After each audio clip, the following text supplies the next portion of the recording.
Davom etamiz. Qotillik eng og'ir jinoyatdir. Afsuski, ayrim hollarda jahl ustun kelib, aql chekinadi va bu tuzatib bo'lmas oqibatlarga olib keladi.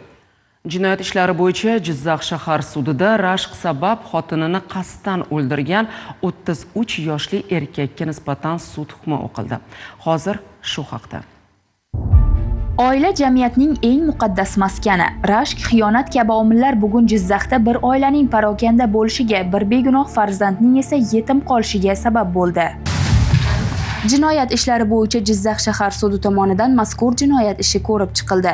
Jinoyat hujjatlarida keltirilishicha, Jizzax shahri Yoshlik mahallasida yashovchi 33 yoshli erkak 12 yildan buyon birga yashab kelayotgan turmush o'rtog'ining telefonida begona erkaklar bilan ishqiy yozishmalarini ko'rgach, spirtli ichimlik ta'sirida ayoli ishlaydigan saunaga borib, uni qasddan 20 marta badaniga pichoq bilan zarbalar berib o'ldiradi va o'zi ichki ishlar organlariga taslim bo'ladi. Tutgan yo'li xatoligini, farzandining yetim qolib ketayotganini anglagan, qilmishidan chin ko'ngildan pushaymon bo'lgan sudlanuvchi o'ziga yengilroq jazo berilishini suddan so'radi. Kechirim so'rayman sizlardan qilgan ishimdan.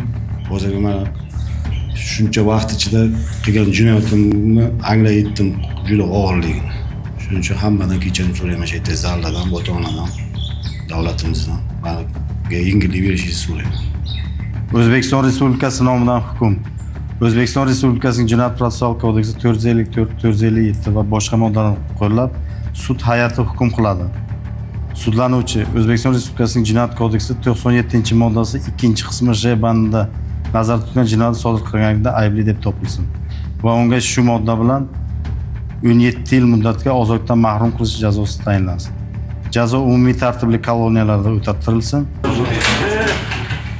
Oilada to'g'ri tarbiya ustuvor bo'lsa, bu kabi jinoyatlarga o'rin qolmaydi.